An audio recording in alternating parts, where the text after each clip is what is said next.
from different parts of the world. Welcome to yet another edition of Tech, Trade, and Trends by Dubai Commerce City.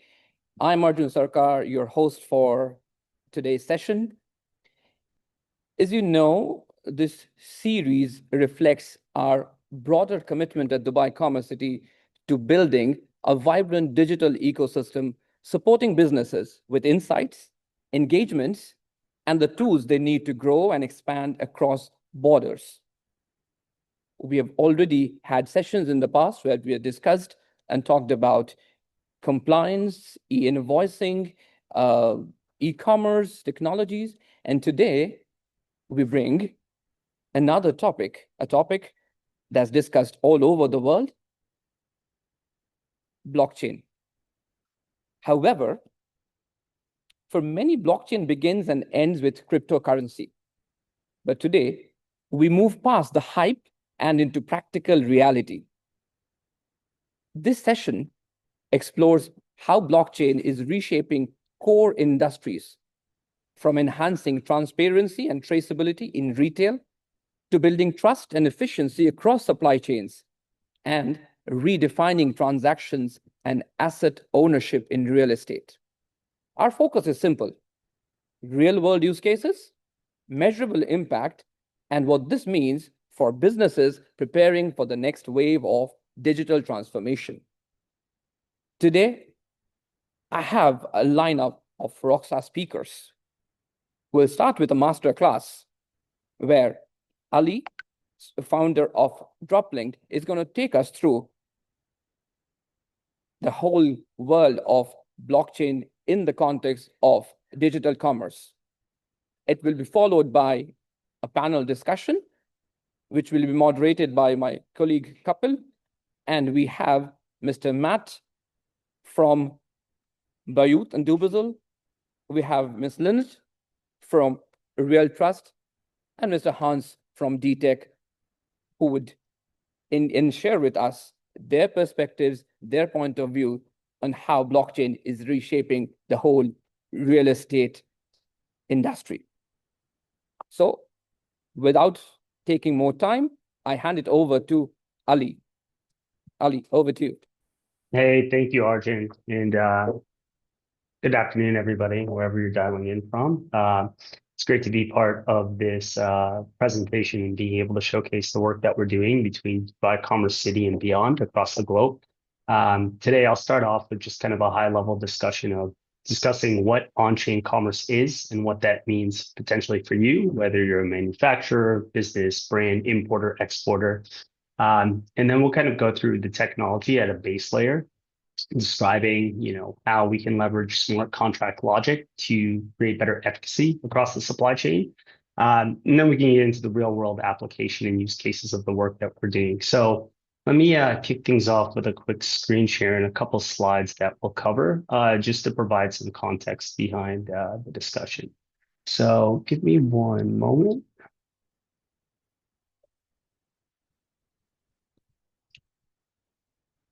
And we should be up and running. So if everybody can see my screen, just give me a thumbs up. Good to go. Okay, great.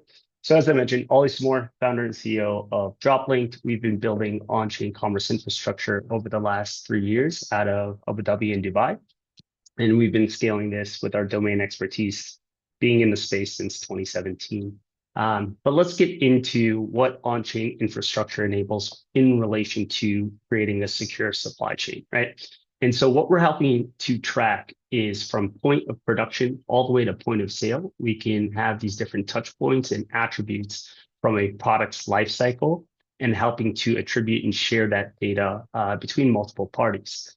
Now, this helps with a lot of resolve around data asymmetry, because as we all know, if we are in the space, we're probably using a number of different things like spreadsheets, PDFs, and just different ways to create kind of internal consensus. But that really doesn't help with helping to share that data as a unifying source of truth between multiple parties. And that's where the blockchain technology really helps to create that cohesion. And that's the core focus that we are going after from our perspective. So, let's get into just the quick core pillars. I won't get too granular or too technical. But happy to answer questions afterwards.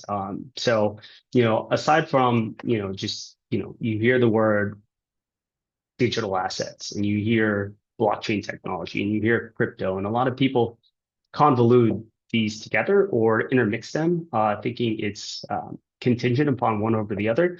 But what we're really looking at here is kind of the core building blocks of using smart contract logic for inventory catalogs and the digitization of SKUs, item level, product level data, and being able to leverage if this, then that logic associated with the way that these goods are being distributed.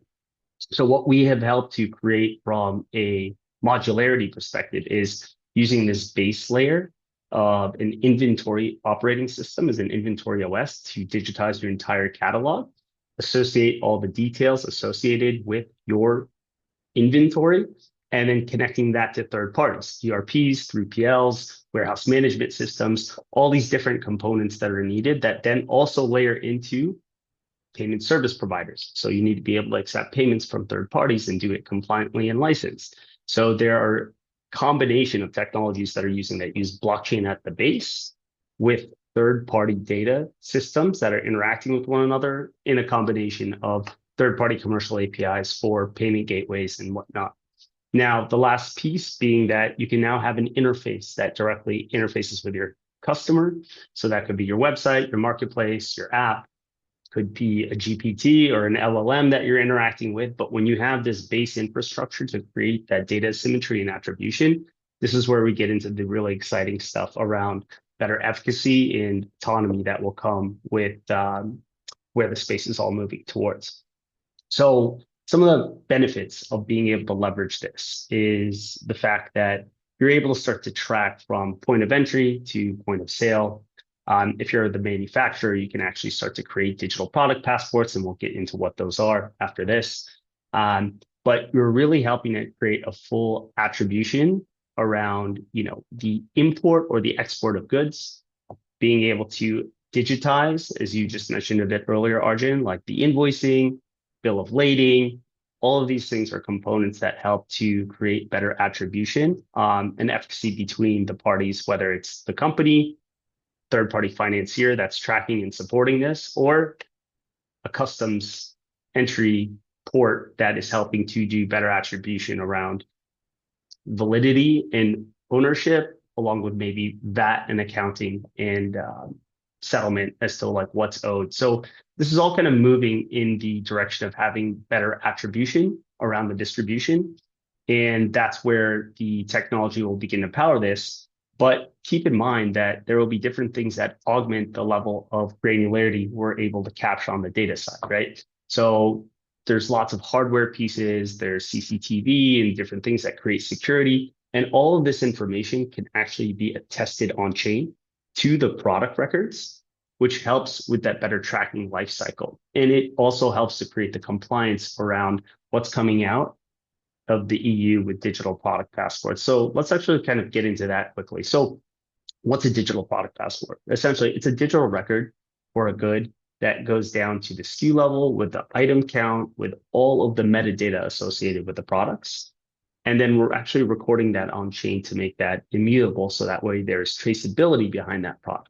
So as it moves from production to export to import to distribution to acceptance by the merchant and then sale to the consumer, you're going to be able to check each one of these processes, and there will be a QR code that references to the authenticated record of this product being genuine and being distributed and touched upon by all these different distribution points. So this is a mandate that's beginning to be rolled out through the EU, beginning with batteries, and then it goes into different verticals, and there's more you can look into if you want to learn more about digital product passports. But this is kind of the core building block behind what we're helping to digitize inside the inventory OS, which takes us into what DropLink provides. So our entity and our company really helps to provide this inventory OS to any business wanting to come on chain to do better attestation to their inventory data combined with their payment gateway data to underwrite their business, to give them access to better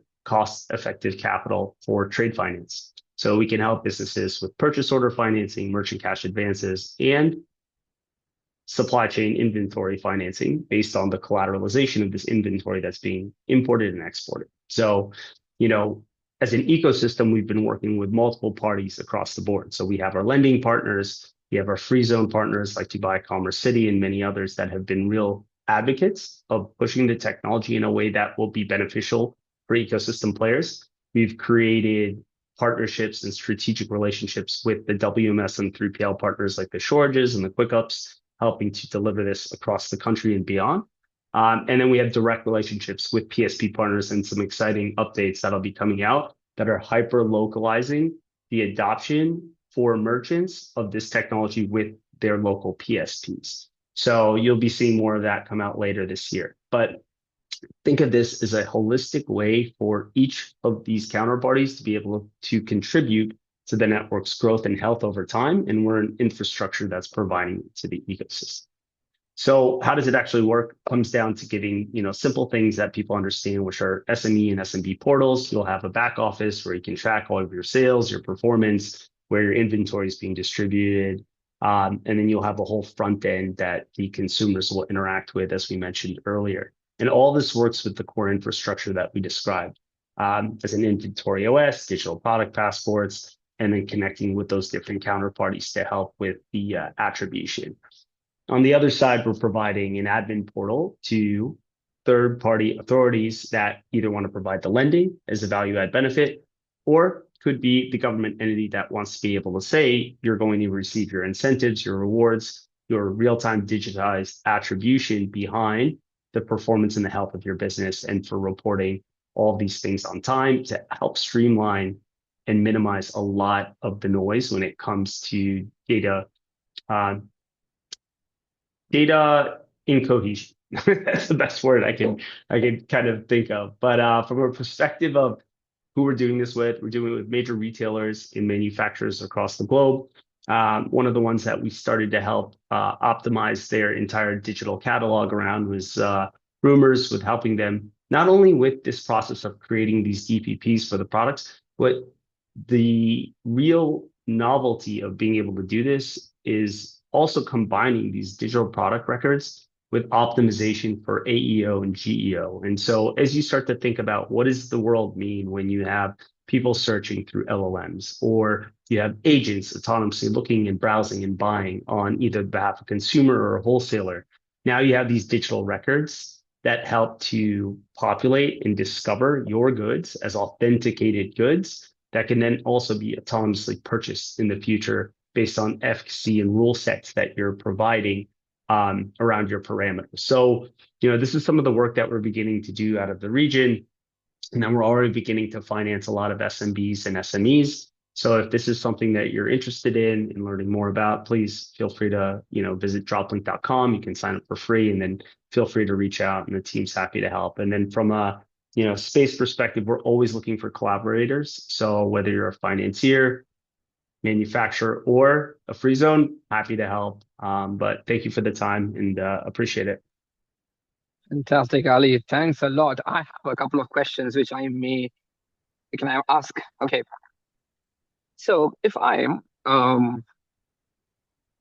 business owner selling perfumes on my Shopify storefront, tell me, how can I leverage DropLink? Yeah. So we work with lots of merchants who have multiple setups on different e-commerce infrastructures and or platforms. We make it really, really simple to parallelize and digitize that inventory by just adding your shop's URL link. We have an AI agent that will help to populate and take down all the metadata associated with the product and allow you to confirm that these are the goods that you're essentially selling and distributing. And then from there, you can connect your WMS and your PSP gateway. So then we'll be able to quickly look at your past performance history, have you then request to access financing if it's something that you're looking for, or if you're just looking to directly sell, you've already replicated everything that you have, and that infrastructure is all turnkey with no code and low code tools. So it's drag and drop, super easy to use, and we made it very simple for merchants to come on and not have to be technical. Fantastic. I quite like that when you said low code, no code. it simplifies. If I'm a business owner, I do not really know technology. I could just use that low code, no code uh, layer that you're putting on top. I connect my website seamlessly and start selling my digital products. The next question I would have is, again, I'm the same seller who has been doing pretty well in selling those perfumes thanks to DropLink. Uh, Now I want to raise money because I want to grow my business. Yep. How does DropLink help us with that? Yeah, so that's a great point. So as your performance starts to improve over time and or you're starting to see peaks and ebbs in the business, what's great is that you're going to have multiple lenders reviewing this at an earlier stage to help you with the different types of financing lines that you'll be able to access. So I know it's really tough for some merchants when they're making less than, say, 10 million USD or 10 million AED annually. And to go to a bank and request a loan can take quite a bit of time. And the underwriting process can be quite tedious. We're actually getting ahead of that and helping you by showing your turnover sales ratio from your warehouse management system to the lenders combined with your payment information. So that way we can enhance that efficacy for you to access those lines faster when you need that money. And it's going to be more cost effective in capital costs because we're going to have multiple lenders bidding for your business over time. So, Well, I'm sure if there are any such e-commerce startups who have joined this session, I'm sure they would be very, very interested to get in touch with you to explore further on this concept. The on-chain commerce in itself is such a nice concept, and I'm sure this is going to grow over the years, and people will then start realizing how using blockchain as a technology, how using on-chain commerce, they're able to not only digitize their overall business, but bring in the necessary transparency. So when they are dealing with another third party who is an auditor, who is a financier, everything is transparently captured in that ledger. That's the beauty. Fantastic, Ali. Thanks a lot for taking us through that of course. masterclass on-chain commerce. We now move on to the next section, which is on real estate. From digital commerce to the digital world of real estate, asset tokenizations. And we will be inviting our panelists. And for that, I invite my colleague Kapil, would start with a quick round of introduction of all the panelists. Kapil, over to you. You're on mute. We always forget that. Yeah. So thank you, Arjun, for handing over the floor for panel discussion. And thanks, Ali, for breaking it down in simple terms, what exactly you're trying to do as a technology company, right? So it's a good perspective from the developer side as well, managing the technology aspect. Now, moving on to, as Arjun mentioned, right, to the real world applications reshaping the real estate industry. So we have three speakers today on the panel. Mr. Matthew, who is a Senior Director of Strategy at Bayut and Dubizzle. Mr. Hans, a Vice President of DTEC. And Ms. Lynette, who is Founder and CEO of Real Trust. So the intent of this panel discussion is to understand the real world application of blockchain into the real estate as an industry. And to begin with, I will start with Mr. Matthew with a very basic question about how the trust and transparency is shaping up the blockchain. So I'm sure Bayut and Dubizzle are operating with multiple stakeholders like buyers, sellers, brokers, and developer as a part of ecosystem. So how do you see that the biggest trust and transparency gaps exist today, and how blockchain is helping to sort out some of the issues like title verification, escrow account management, transaction security? So we would like to hear your perspective on that, Mr. Sure. Matthew. So thank you for having me. I think, as you said there, so I work across Dubizzle Group, so both Dubizzle and Bayut. I think we as a platform, so we're a marketplace, right? So our job really is to connect supply and demand.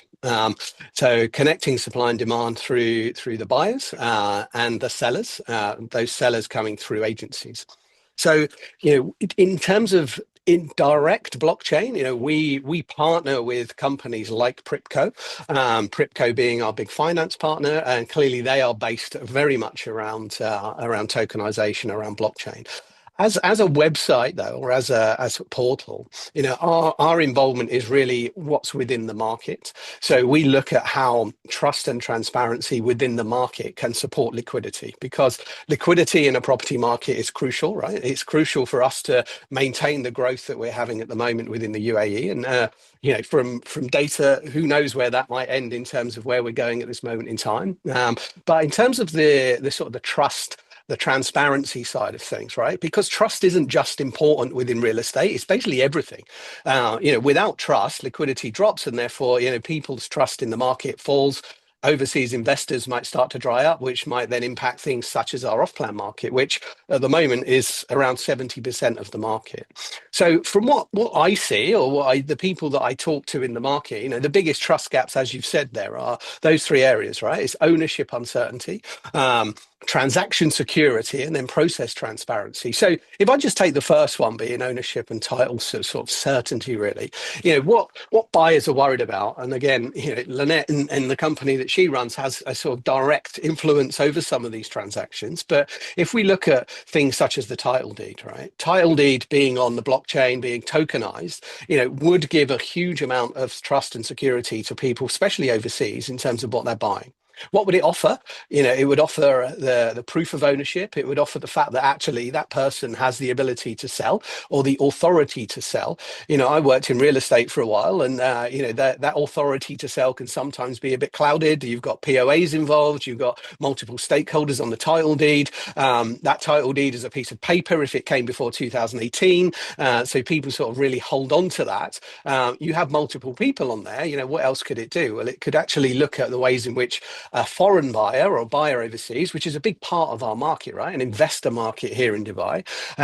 We then would see things like the people's documentation ownership being able to be done very, very quickly in terms of proof and the ability that they are actually linked to that title deed. So I think trust, ownership, title certainty in terms of the title deed, if records are anchored on the blockchain, then, the connection to the platform that it's anchored to, which is likely to be the authority here. So in our instance, the Dubai Land Department, who are already doing, an amazing job in trying to digitize this market, the ownership verification becomes instant, it's tamper proof, and therefore it enables transparency to be as trustworthy as it possibly can, speeding up that transaction and enabling agents to move on to the next one, for buyers, sellers to feel that they actually have trust within our market. And again, I can't really emphasize enough, but the more trust, the more liquidity, the more units are likely to be sold, really powering forward the market here in Dubai and the UAE as a whole. I think escrow and payment, again, deposit security, 10%, right? You've got to put down a 10% check, a check. I mean, I come from the UK. The next Spiling there, who deals in checks? I don't even have a checkbook back in the UK. I have to, if I buy a property, I've got to put a 10% check, give it to an agent who might be straight out of university, who's taking 10% of that property value in a check. Right, let's build some trust around that, and let's really give an opportunity where tokenization, again, blockchain can really help support that. And again, what would happen? The funds are held automatically. It's against the title deed. It links that through the blockchain, enabling again trust to be prevalent. And end-to-end transparency. I think I've already spoken about that, right? In a way where finance, money movement, title deeds, but conveyancing is a huge part of what we do here in terms of a transaction. Conveyancing is done by a person. That person is dealing with 20, 30 different transactions at any one time. The buyers and the sellers have to pick up the phone. Hi, where are we? Have you spoke to the bank? Has the funds been received? Has the check been given? Then if you had blockchain, buyers and sellers would be able to very much see, exactly where they are.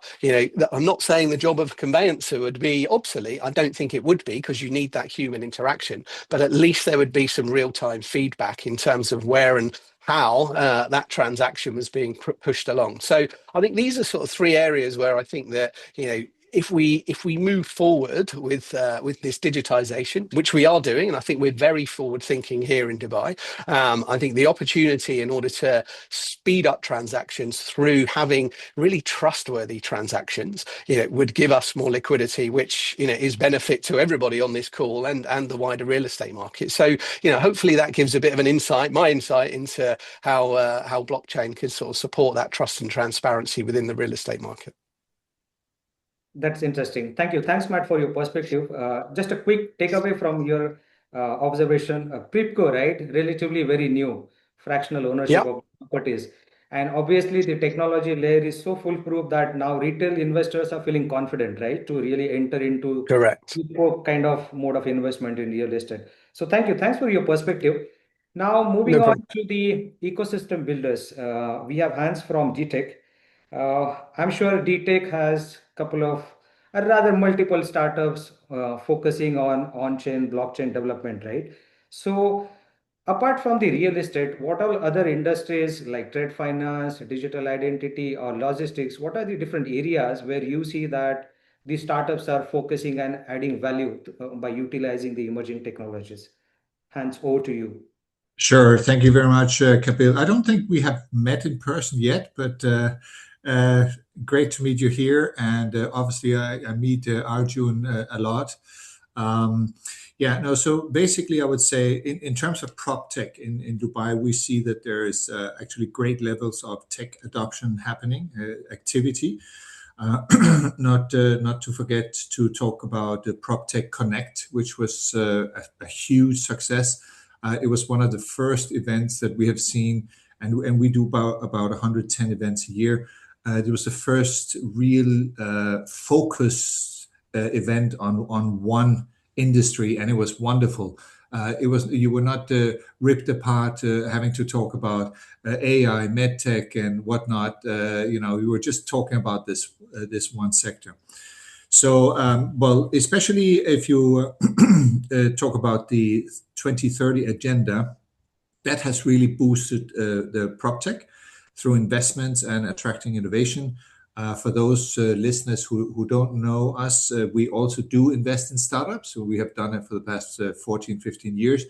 It's now called Odisaya Capital.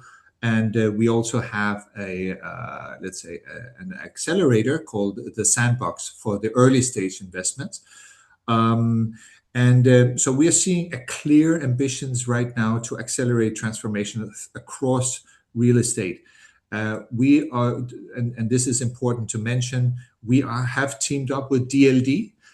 We have a whole section in our A5 building here where we are training brokers to be Emirati brokers, so they also get a foot in the game, and we also have two further small institutions supporting the ecosystem. So for all those of you who are in the prop tech, this is good news.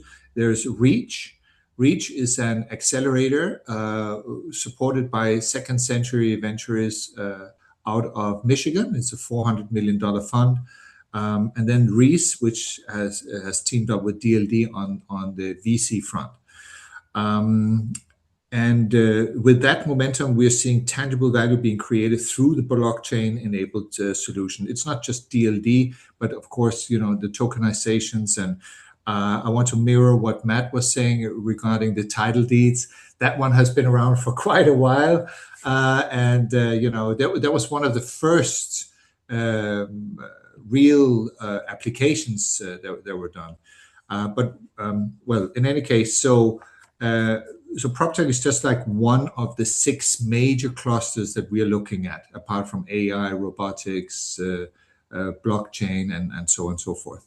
So we see the biggest shift is happening around the use of tokenization and the digitalization of traditionally manual and fragmented property processes. And the blockchain is helping increase the efficiency, just as what Matt was saying before, efficiency of the transactions, improve transparency, and this is so important.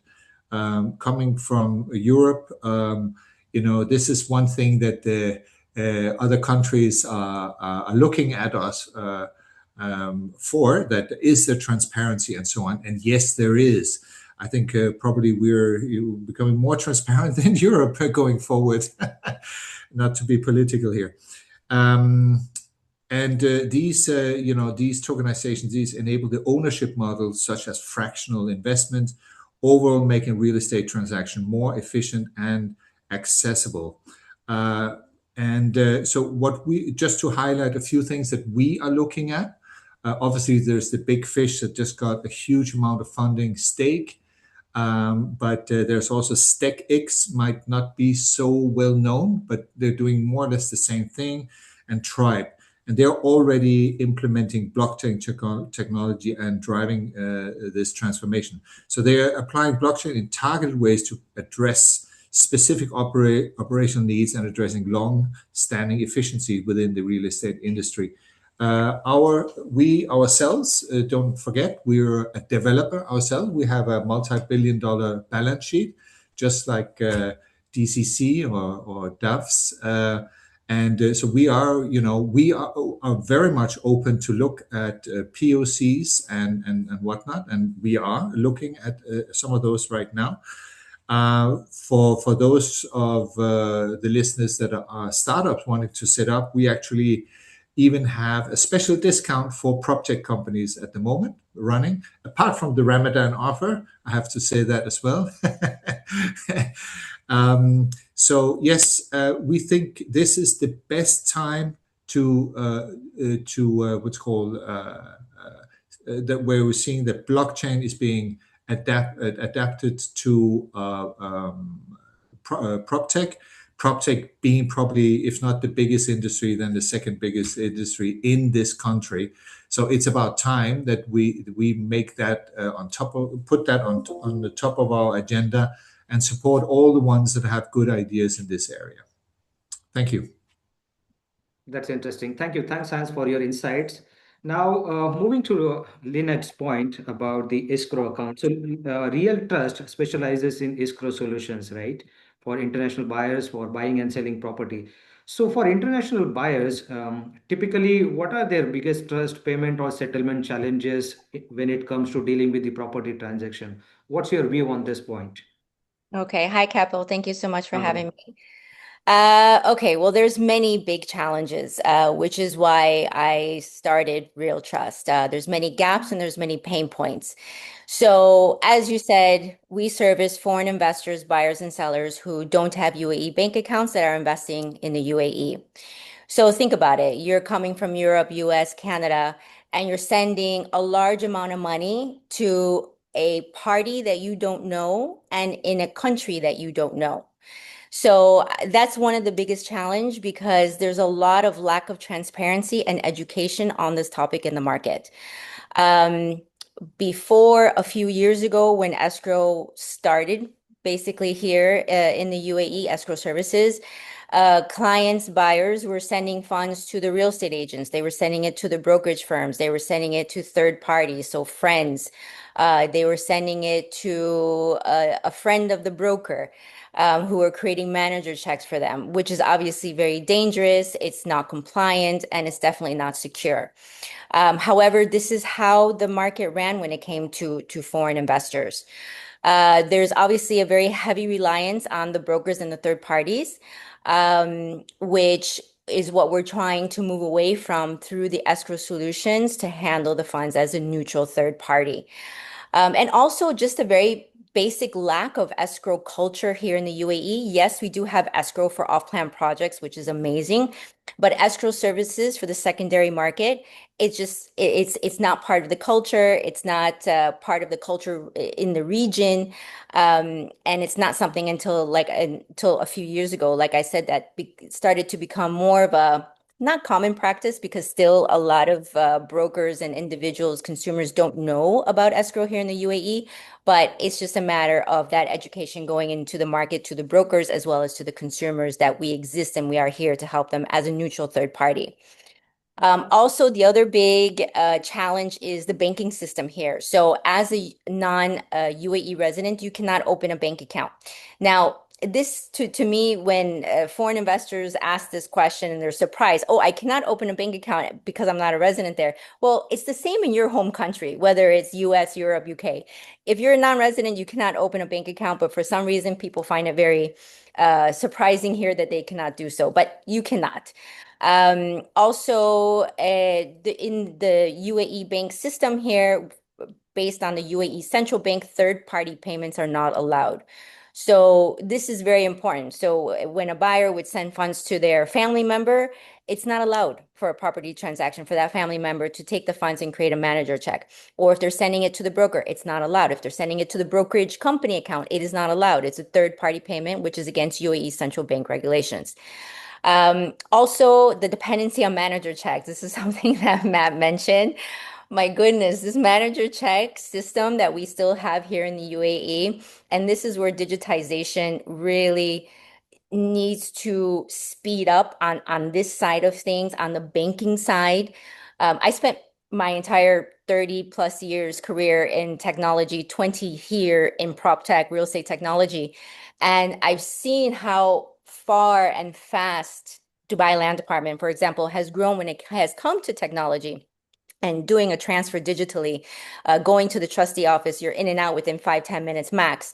It's very efficient. However, there are still certain things like manager check, the banking system, NOCs with developers, conveyancing, something else that Matt mentioned, which is something that we do as part of every single deal, which is such a manual process. If we can digitize this, and it will be a task, but it's not impossible.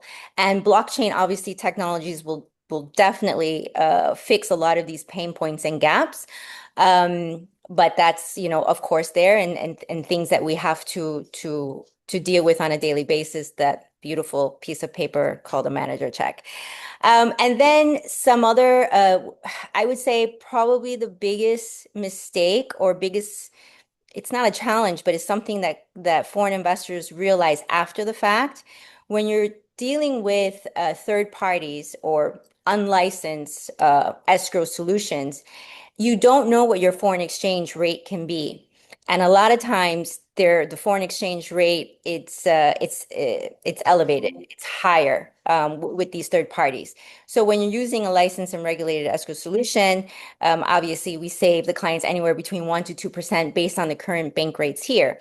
But clients don't really think to ask this question because typically your average consumer doesn't think about FX. Obviously, foreign investors, they're used to moving funds in and out of their country, but still, it's not top of mind for them. And again, I would just repeat the lack of transparency and education. Again, biggest challenge here in Dubai. Interesting, Lynette. I think you have picked up a couple of very important points regarding the trust and transparency, right? And it's relatively new, right? When it comes to escrow account for real estate. I'm sure for off-plan properties, escrow has kind of become a norm with of the top tier developers, right? I have a follow-up question for you. Let's say, for example, we are looking at a secondary market transaction, right?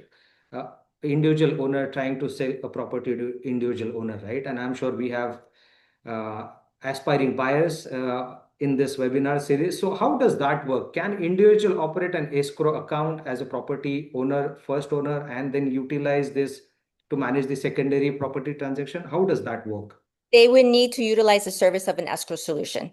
So Okay. they themselves cannot, because remember, an escrow is a neutral third party. So you need that third party that is a neutral third party managing the transaction and managing the disbursement of the funds based on the instructions in a contract, which is what we do. So with escrow solutions, what I did when I created Real Trust is I took more or less the title and escrow process in the US and I customized it here in the UAE. So we handle the entire transaction from the beginning to end. You can call Okay. it conveyancing. There's a lot more to it because there's the escrow side and the transfers and the FX and all that as well.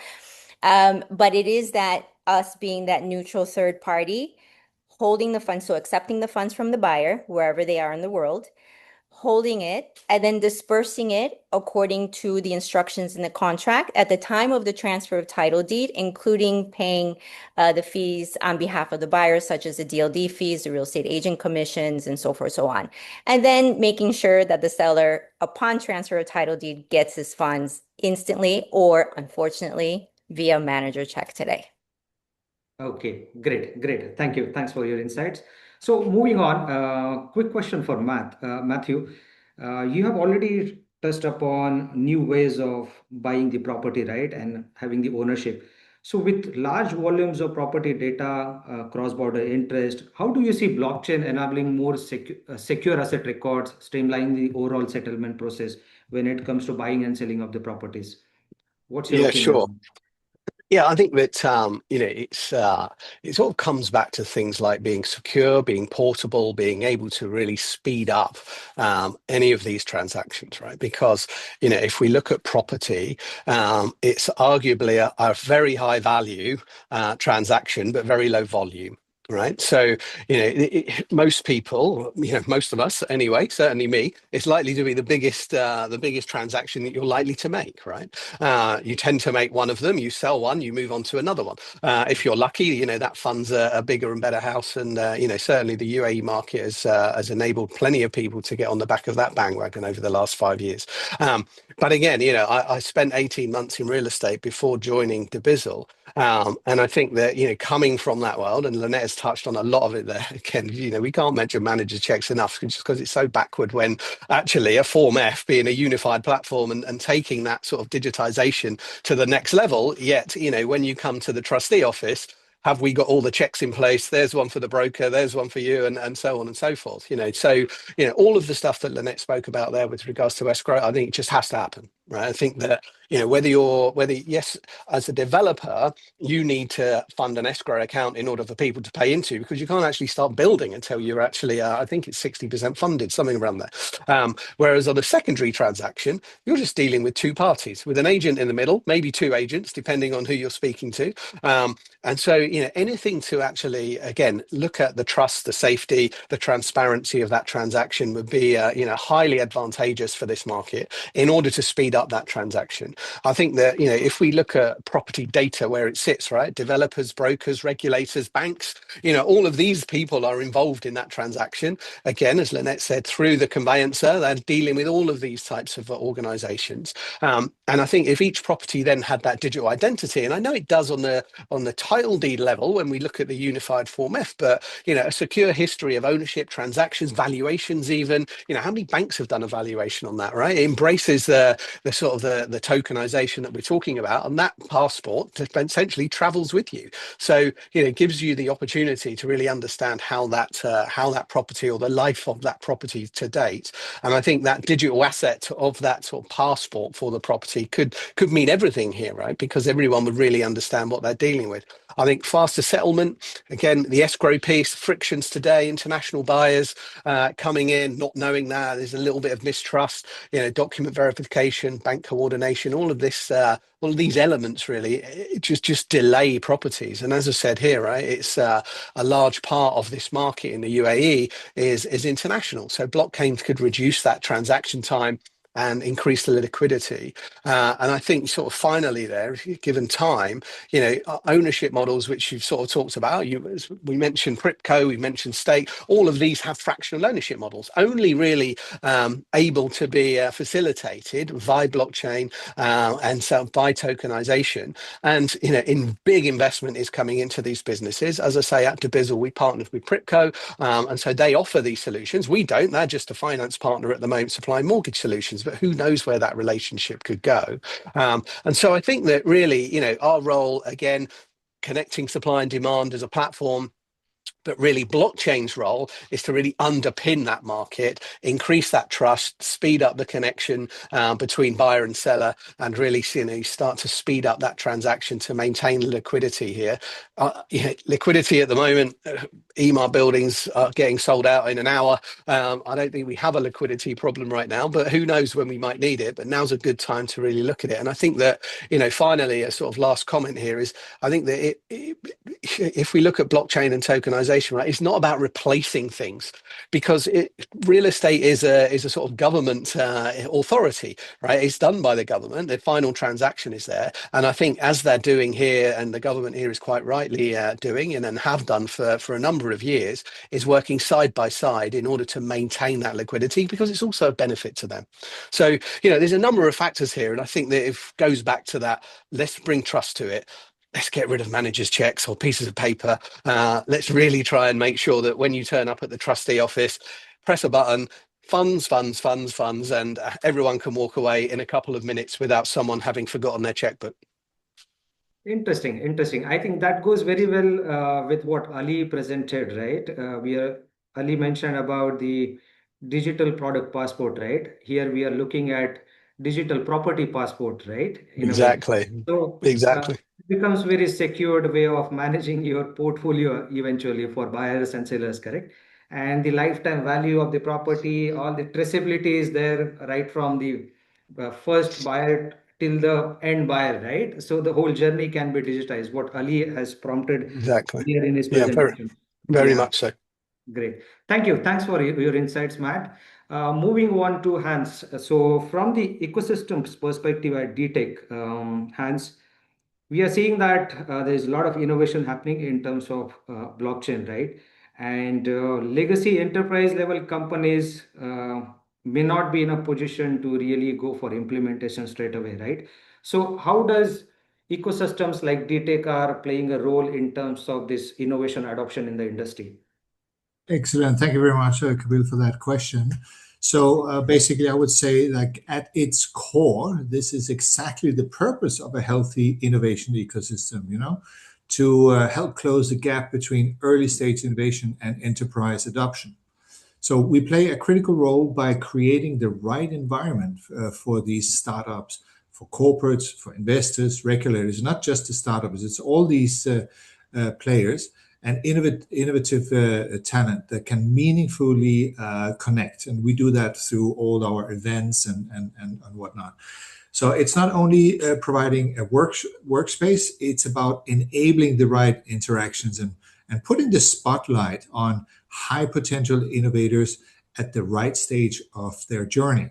So being located within Dubai Silicon Oasis and operating under the umbrella of a Dubai Integrated Economic Zones Authority, like yourself, Kabir, gives our ecosystem a very structural advantage. So we have direct access to developers, enterprise partners, academic institutions like RIT, Rochester Institute of Technology, and capital, as I mentioned before, which together create the right habitat for innovation to move from concept to commercial development. So our partnerships are intentionally, the partnerships in DTEC are intentionally designed to add real value to this ecosystem. As I mentioned before, through collaboration with REACH and the Dubai Land Department, we host these initiatives, Dubai PropTech Accelerator, the Emirati Real Estate Incubator Program, and creating a strong pipeline for knowledge exchange, mentorship, and industry integration. So in practical terms, we support startups with validation pathways, you could say, such as pilots and proof of concepts, and connect them with corporate partners that have real use cases. And initiatives such as our sandbox, backed by Orisaya, the capital which I just mentioned before, also help early stage companies move from product development toward market readiness. So even at the very early stage, we can support them, do some serious handholding. So this, I would call it test bed model or sandbox model, is critical because trust and compliance must be proven in live environments. You cannot just do it in a test environment. It has to be in live environment as well. So before enterprise adoption can scale. And when you combine proximity, collaboration, and market access, you actually create a launchpad that accelerates regional adoption. So ultimately, strong ecosystem don't just support startups, they compress the journey from experimentation to implementation. That's what we see as one of our major roles here. And because you save money, and this money can be used to develop the product, it can be used to push the product forward. And that is what drives meaningful innovation adoption across the UAE. Now, I finished my speech on PropTech Connect the other day with saying that experimentation is the mother of innovation. I don't know who said that, but I like it. I really encourage the organizations that are with us, and we have 40,000 companies with us, and I think it's 65,000 across DTEC, to really take a leap. And if you haven't done it before, help the startups do a POC and try it out. It might just work, and then we are one step further in innovating this industry. Thank you. Thank you, Hans. Thanks for your insights. You have mentioned a very important point, the impact of ecosystem, right? I think ecosystems like DTEC, ecosystem like DIAS is really, fast tracking the adoption of new technologies. That's what I see overall with my 12 years of experience in the region. And as you rightly said, right, experimentation is the mother of innovation. And I think that's really driving the whole adoption of the blockchain in the market, right? So thank you. Thanks for your insights. Now, considering the time constraint, I have a last question for Lynette. Now, Lynette, something new for the audience, fiat and crypto payment options, right? So how does escrow structure helps to solve problems around transparency, efficiency, and having a secure transactions? So can you throw some light on these two aspects of fiat and crypto payment options for buyers and sellers? Sure. So escrow in general removes risk. So it is a neutral third party. So it's fully transparent, it's secure, it's compliant, it's regulated, and it's fast. So we are very fortunate here in Dubai to have access to not only fiat, which is currency, but also to crypto solutions via VAR regulated entities. So with fiat, we have access to over 50 currencies, over 150 countries. So it's very expansive. And with crypto, we can do payments seamlessly within a second. And it's just a matter of working with an exchange or trading desk, regardless of the cryptocurrency that you're using. Obviously, we always recommend stable coins because of the volatility of, like, for example, Bitcoin. But it gives us a really fast and secure transaction. We can typically handle escrow for crypto between 1 to 2 days. For fiat, let's say 3 to 4. And then you also have the cross currencies. So we can take fiat and convert to crypto and vice versa. Here in Dubai, to buy a property using crypto, it must be converted via a VAR regulated entity into dirhams. So that is the law on how to buy property here with crypto. And it just allows, like I said, a very seamless transaction, very secure, fast, compliant. And then, of course, with compliancy, it's built into all of the transactions because everything is licensed and regulated. So it's very, very secure. That's interesting. That's interesting. One quick point. Escrow service providers like yours, right? Are you regulated by central bank? Is there any regulation driving locally to ensure the peace of mind for buyers and sellers? Yes, so escrow solutions here are licensed and regulated either in DIFC under the DFSA or in ADGM under the FSRA. So it just depends what jurisdiction you're in. Some are licensed as money service providers, some are licensed as custodians, and that is for the fiat side, for the currency side. When it comes to cryptocurrency, it's under VARA, the Virtual Asset Regulatory Authority, and all of these that I just mentioned are regulated by the UAE Central Bank. That's interesting. Thank you. Great insights. I think the audience in the webinar, they are finding it very useful. We are seeing a lot of people looking at question answers, but considering the time constraint, I would like to thank you all the panelists for joining us today for the session. For the closing notes, I'll hand it over to Arjun. Thank you, Arjun. Thank you, Kapil. It was such a fantastic panel discussion. We talked about trust, we talked about transparency, we talked about innovation, we talked about the digital product passport and a digital property passport. Amazing. I mean, it was one of the best sessions that we have held so far. Thanks to everyone for sharing your point of view and to the audience who attended today's session. Thank you. Thank you very much. You are the reason why we have actually created this series, and we would bring a new topic every month. So the next one, stay tuned for the next one that is coming up in the month of March. And before I conclude, I would like to wish all of you and your loved ones a blessed and peaceful Ramadan. May this holy month bring reflection, gratitude, and renewed strength. So Ramadan Mubarak to everyone. Until next time, keep pushing the boundaries in tech, driving trade forward, and shaping tomorrow's trends. This is Arjun Sarkar signing off today from Tech, Trade, and Trends. Thank you, everyone.